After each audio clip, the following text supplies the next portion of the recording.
ఉజ్వల gas cylinder పై మరో 100 రూపాయలు subsidy ఇస్తూ కేంద్ర కేబినెట్ నిర్ణయం తీసుకుంది। కేబినెట్ డిసిషన్స్ ను మంత్రులు మీడియాకు వివరిస్తున్నారు। లైవ్ చూద్దాం।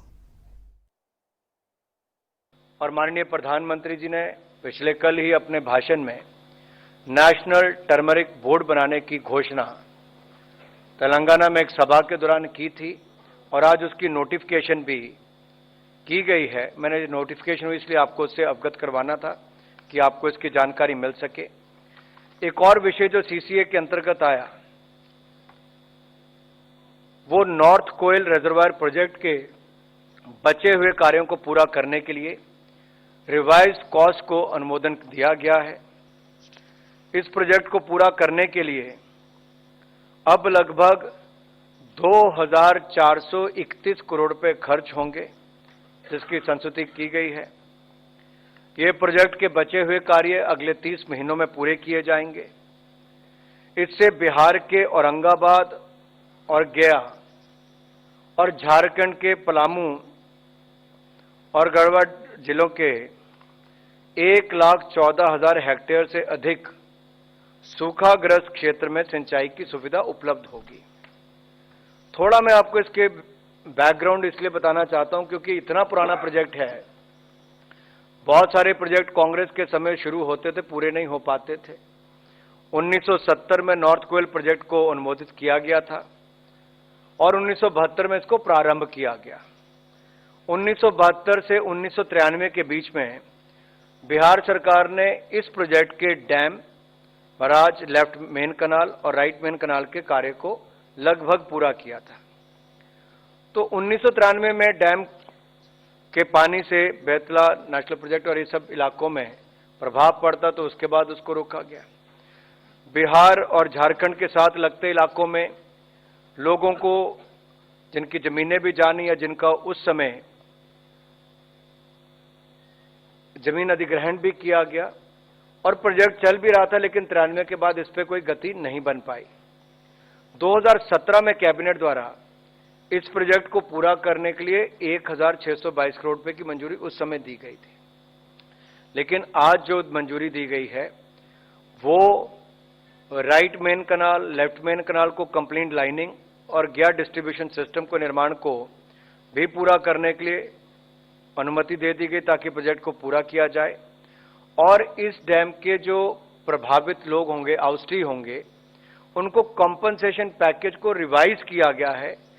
जनहित में एक और बड़ा निर्णय किया गया कि एक और तो प्रोजेक्ट पूरा होगा तो 10,000 हेक्टेयर की भूमि को इरिगेशन यानी कि सिंचाई योग्य बनाया जाएगा, 10,000 हेक्टेयर की भूमि को।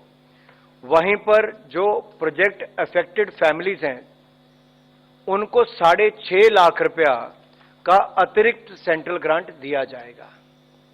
तो एक और सिंचाई योग्य भूमि हो जाएगी। लाखों हेक्टेयर भूमि को, लाखों एकड़ भूमि को वहां पे लाभ मिलेगा इसको। और दूसरी ओर जिनकी जमीन गई उनको इसमें से 6.5 लाख रुपए की अतिरिक्त सेंट्रल ग्रांट मिलेगी। एक अंतिम निर्णय जो मैं आपको से अवगत करवाऊंगा, Andaman Nicobar island tenancy regulation 2023, Dadra Nagar Haveli and Daman Diu tenancy regulation 2023, Lakshadweep tenancy regulation 2023 को प्रोमोलगेट करने का निर्णय किया गया है, इसको घोषणा की गई है।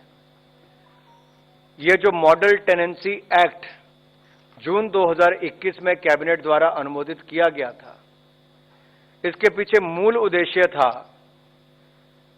कि इस रेगुलेशन के द्वारा मकान मालिकों एवं किराएदारों के हितों और अधिकारों के बीच एक बैलेंस स्थापित किया जा सके, जिससे मकान मालिक किराए पर अपने मकान को देने के लिए उसको कोई चिंता ना हो, क्योंकि अधिकार एक बराबर होंगे। और इसके लिए मकान बनाने और खरीदने के लिए उसको प्रोत्साहन भी मिलेगा। और शहरी क्षेत्रों में खाली पड़े मकानों को किराएदारों को उपलब्ध भी कराए जा सकेंगे। हाउसिंग फॉर ऑल के लक्ष्य को भी हम इसके माध्यम से प्राप्त करने में सहायक होगा। संविधान के अनुच्छेद 240 के अनुसार अंडमान निकोबार आइलैंड, दादरा नगर हवेली, दमन दीव, लक्षद्वीप यूनियन टेरिटरी में रेगुलेशन बनाए जाने का प्रावधान है। और इसके जो रेगुलेशन के मेजर फीचर्स क्या हैं, इसके लागू होने के बाद किसी भी रेजिडेंशियल या कमर्शियल प्रॉपर्टी को किराए पर देने से पहले मकान मालिक और किराएदार के बीच रेंट एग्रीमेंट होना अनिवार्य है, कंपल्सरी है।